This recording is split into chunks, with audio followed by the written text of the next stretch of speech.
Aujourd'hui, je vais te montrer qu'il est possible de s'épanouir avec son haut potentiel intellectuel ou émotionnel. L'objectif que je voudrais que tu te fixes, et je vais te montrer comment c'est possible, l'objectif qui est clairement faisable, c'est de prendre confiance en toi tout en apprenant à connaître ton mode de fonctionnement pour ensuite créer ta vie selon tes rêves. Et pour t'expliquer ça, on va parler de la théorie de la désintégration positive de Kazimierz Dabrowski, qui était un psychologue polonais qui est né en 1902 et dont la théorie est particulièrement adaptée aux personnes à haut potentiel et surtout, elle apporte une clarté sur le chemin à parcourir pour que tu t'épanouisses.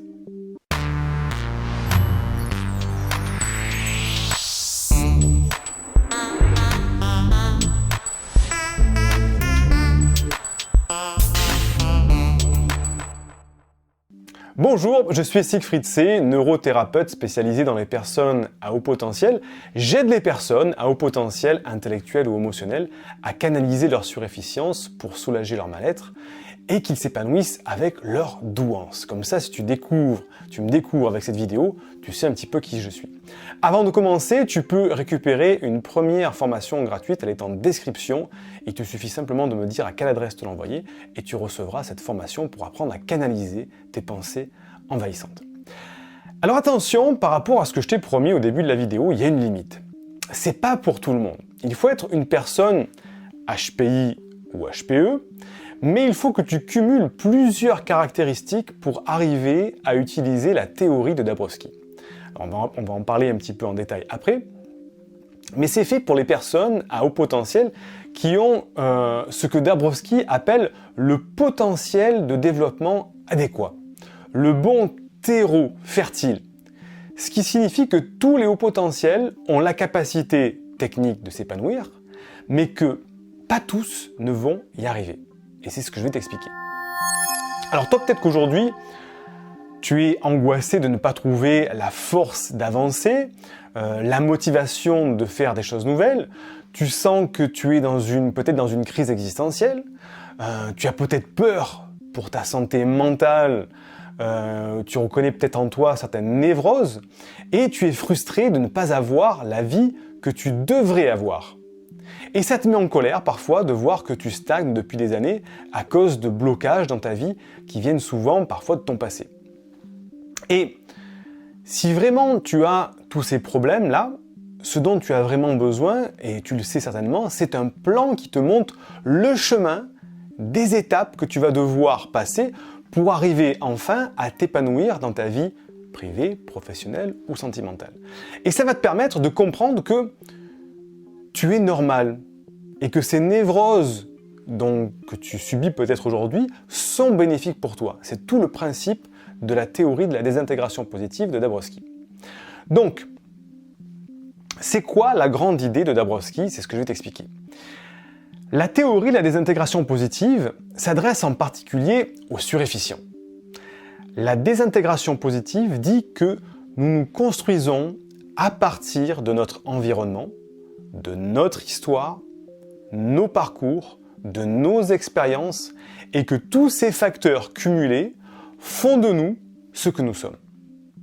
Nous sommes donc la somme de multiples facteurs environnementaux, innés et héréditaires, des forces qu'on appelle les forces d'autonomie, c'est-à-dire l'aspect cognitif et psychique, ta capacité à réfléchir.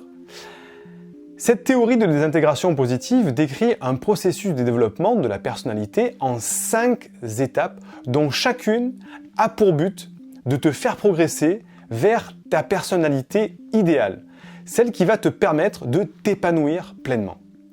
La finalité, c'est de perdre ce masque de faux self pour trouver son véritable soi, celui qui n'est plus la somme de ce que la société veut de nous, de ce que nos croyances nous poussent à être. C'est briser nos limites et devenir celui que nous sommes réellement à partir de constructions nouvelles et choisies en pleine conscience. Dabrowski considère qu'il y a 5 étapes dans ce développement. Et pour atteindre le dernier niveau, il est nécessaire de posséder ou de développer un haut niveau d'hypersensibilité et de ce qu'il appelle des forces d'autonomie. Plus ces capacités seront élevées, plus le potentiel de développement sera grand. Parmi les principes les plus importants de Dabrowski, il y a premièrement les émotions qui ont une place prépondérante dans notre capacité à évoluer, et aussi le fait que sans expérience douloureuse, nous ne pouvons pas évoluer. Et qu'un développement mental basé seulement sur le QI ne mène pas à la raison. Seul le QI ne mène pas à la raison. Ça, c'est très important dans l'explication de Dabrowski. Et un bon soi doit être choisi et personnel sans se plier aux attentes des autres. En tout cas, c'est comme ça que Dabrowski le définit. Donc, je vais te décrire les 5 étapes de développement pour que tu arrives à te situer et voir où tu en es et le chemin qui te reste à parcourir. Donc, prends si tu veux un papier, des notes, ouvre un bloc-notes et note les 5 niveaux. Premier niveau d'intégration, c'est le niveau d'intégration primaire. Il s'agit dans ce niveau-là de se conformer ou de rentrer dans le moule, si tu préfères, c'est-à-dire accepter et se plier à ce que la société attend de toi au sens large. C'est ce que veulent que nous devenions nos parents, nos connaissances, nos amis du travail, les codes sociaux d'un pays, d'une culture, etc. Dabrowski estime qu'il y a à peu près 60 à 70% de la population qui en est à ce stade. Et que justement, ce n'est pas signe d'une bonne santé mentale.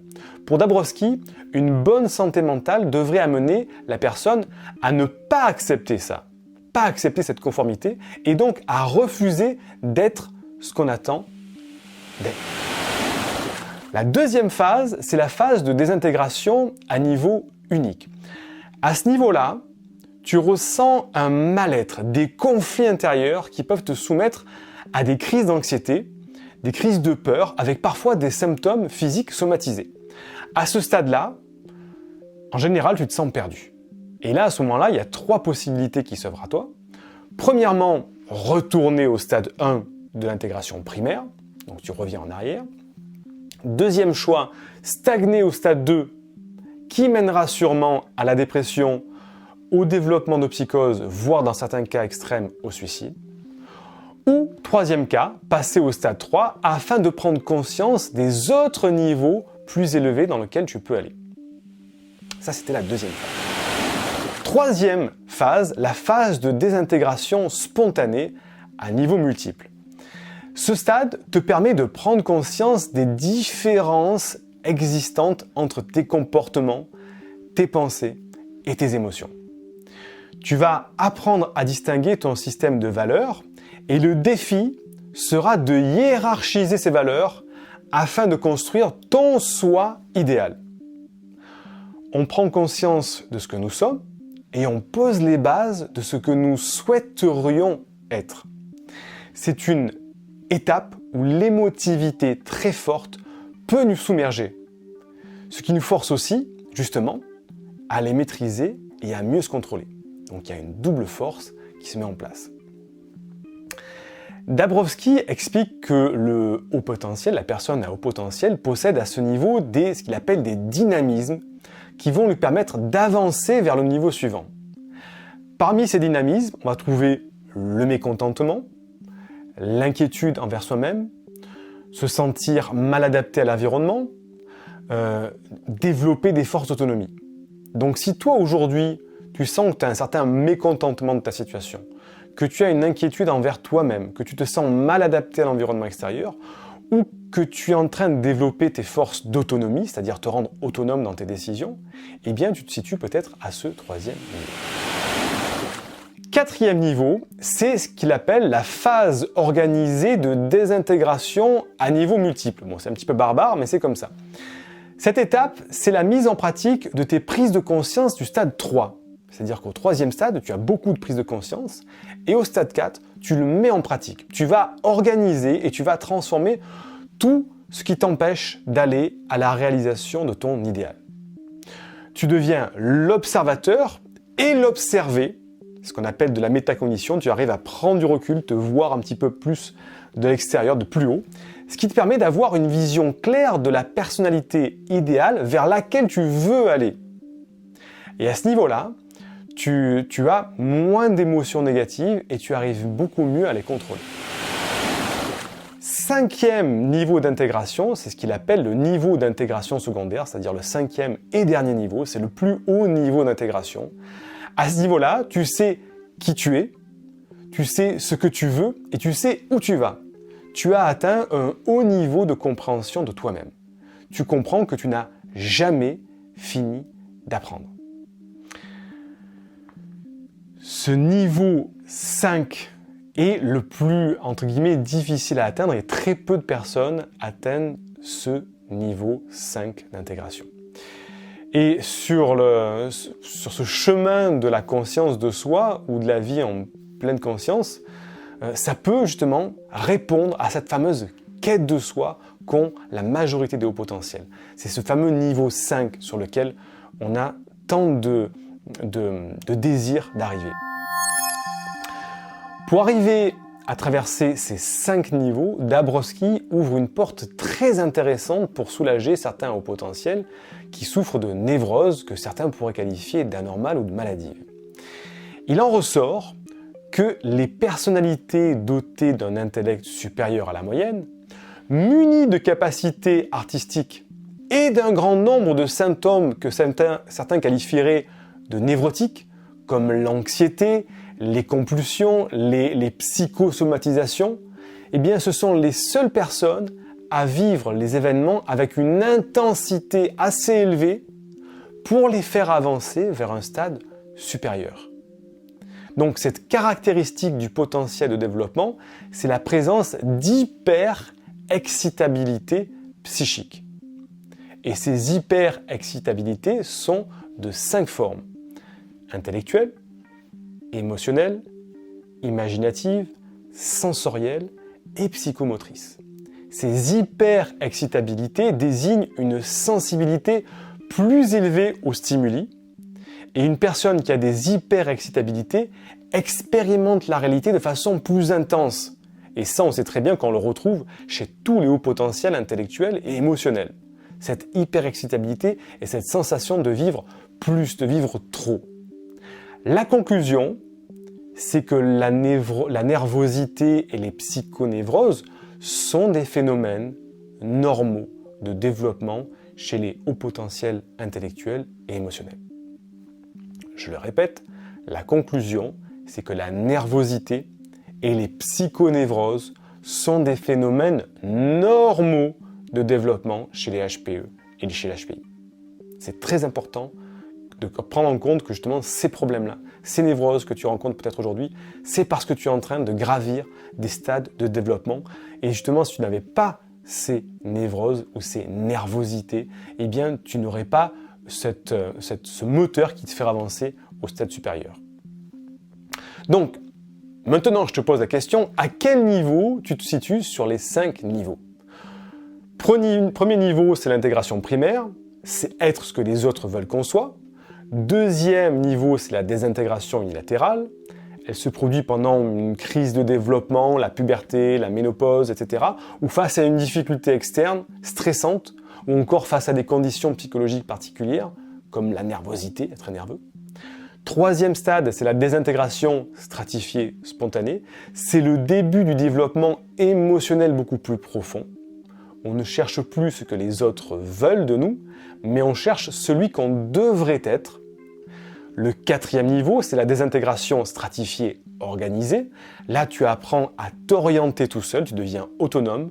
On se dit alors, ce qui devrait être, va être, justement. Tu te libères des conventions sociales et de la comparaison. Et le cinquième niveau, c'est être à la place qu'on a choisie, tendre vers notre idéal. Ce sont les personnes qui atteignent ce niveau-là, comme je te le disais, elles sont très rares. Pour aller plus loin, je te recommande un livre qui s'appelle, justement, je vais te le montrer, je l'ai ici, voilà, je le montre à l'écran, qui s'appelle La théorie de la désintégration positive de Dabrowski, un autre regard sur la douance, la santé mentale et la crise existentielle, qui a été écrit par Patricia Lamar. C'est un ouvrage très intéressant. D'ailleurs, tu vois, j'ai encore un petit stylo dedans avec des notes que j'ai prises, qui est très intéressant. Je te recommande, pour vraiment aller plus loin, de lire ce livre. Alors, je sais pas s'il sort, voilà, il va être assez flou. Voilà, net, d'aller lire ce livre. Tu as en tout cas le lien qui est en description, qui te permet vraiment d'englober toute la compréhension de la désintégration positive de Dabrowski. Bien maintenant, dis-moi dans les commentaires à quel niveau tu en es, et tu sais que tu peux, comme je te disais, télécharger aussi une autre formation. Elle est en description de cette vidéo. C'est une formation offerte dans le cadre de cette campagne de sensibilisation sur les hauts potentiels, dans laquelle tu vas pouvoir apprendre à canaliser tes pensées envahissantes. C'est un premier pas pour justement travailler sur ton haut potentiel. En tout cas, laisse un commentaire et je te dis à très vite pour une prochaine vidéo. Indique-moi en description à quelle adresse t'as envoyé la formation offerte qui s'intitule « Canalise tes pensées envahissantes et profite de l'instant présent ». Et surtout, partage cette vidéo à une personne de ton entourage que ça pourrait aider. Et n'oublie pas, comme le disait Einstein, la folie c'est de faire toujours la même chose et de s'attendre à un résultat différent. Si tu veux t'épanouir avec ta douance, c'est le moment d'utiliser le bon mode d'emploi, celui qui fonctionne avec toi, et de changer pour faire de cette terre un monde meilleur.